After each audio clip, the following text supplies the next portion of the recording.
Modi cabinet के बैठक में 6 बड़े फैसले लिए गए। कैबिनेट की बैठक में रेलवे से जुड़े हुए 4 बड़े फैसले शामिल हैं। तो मोदी कैबिनेट की बैठक और इसमें 6 बड़े फैसले हुए हैं। अब ये फैसले कौन से हैं वो भी जान लीजिए। पहला तो रेलवे से जुड़े हुए 4 बड़े फैसले हैं। कैबिनेट की बैठक में किसानों से जुड़ा हुआ 2 बड़ा फैसला है, जिसमें एनसीडीसी का कैपिटल 2000 करोड़ बढ़ा दिया गया है। राष्ट्रीय सहकारी विकास निगम की बात करें तो राष्ट्रीय सहकारी विकास निगम को अब इससे मजबूती मिलेगी।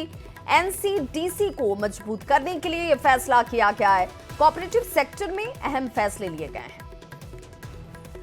और दिल्ली संवाददाता यतेंद्र शर्मा हमारे साथ इस वक्त ज्यादा जानकारी के साथ फोन लाइन पर जुड़ गए हैं। यतेंद्र, इस पूरे फैसले की बात करें तो 4 बड़े फैसले हैं। पहले तो इन बड़े फैसलों के बारे में हमारे दर्शकों को बता दीजिए। देखिए, मोदी कैबिनेट की आज मीटिंग हुई, उसमें करीब 6 बड़े फैसले लिए गए हैं, जिसमें 4 बड़े फैसले रेलवे लाइन से जुड़े हुए हैं, यानी कि रेलवे से जुड़े हुए हैं। और इसके अलावा जो 2 बड़े अन्य फैसले हैं, उसमें राष्ट्रीय सहकारी विकास निगम को मजबूत बनाने के लिए मोदी सरकार ने 2000 करोड़ का बजट आवंटित किया है। इसी तरह से प्रधानमंत्री जो कृषि संपदा योजना, यानी कि किसानों को और बेहतर सुविधाएं मिल सकें और कृषि आय और में उनकी बढ़ोतरी इसको लेकर 6520 करोड़ रुपए का प्रावधान इस कैबिनेट में उसको मंजूरी मिली है प्रधानमंत्री कृषि संपदा योजना के तहत। इसके अलावा जो रेलवे की जो 4 योजनाओं को मंजूरी मिली है, उसमें इटारसी नागपुर की जो 4थी रेलवे लाइन है उसको मंजूरी दी गई है। इसके अलावा आलूवाड़ी रोड जो न्यू जलपाईगुड़ी है उसकी 3री और 4थी रेलवे लाइन को मंजूरी दी गई है।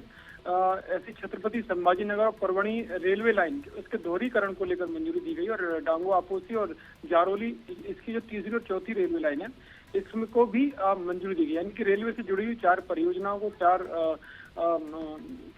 यतेंद्र, किसानों से जुड़ा हुआ भी 2 बड़ा फैसला हुआ है। ठीक, वही मैंने आपको बताया, किसानों से जुड़ा हुआ प्रधानमंत्री कृषि संपदा योजना जो किसानों की बेहतरी के लिए, किसानों के कल्याण के लिए और उनकी आय को जो दुगनी करने में सहायक होगी, उस योजना को मजबूत करने पर उसके लिए अलग से फंड का प्रावधान किया गया। करीब 6520 करोड़ रुपए आज के मोदी कैबिनेट ने प्रधानमंत्री कृषि संपदा योजना के तहत, यानी कि इसको मजबूत बनाने के तहत मंजूर किए। ठीक है, बहुत बहुत शुक्रिया यतेंद्र इस तमाम जानकारी के लिए। तो देखिए, 4 बड़े फैसले वो जो कि रेलवे से जुड़े हुए हैं और इसका सीधा ताल्लुक आम जनता से, और दूसरे 2 बड़े फैसले जो हैं वो किसानों से जुड़े हुए हैं। सहकारी विकास निगम को इससे मजबूती मिलेगी और सीधा फायदा इसका किसानों को हासिल होगा। तो 6 बड़े फैसले जो मोदी कैबिनेट की तरफ से लिए गए हैं।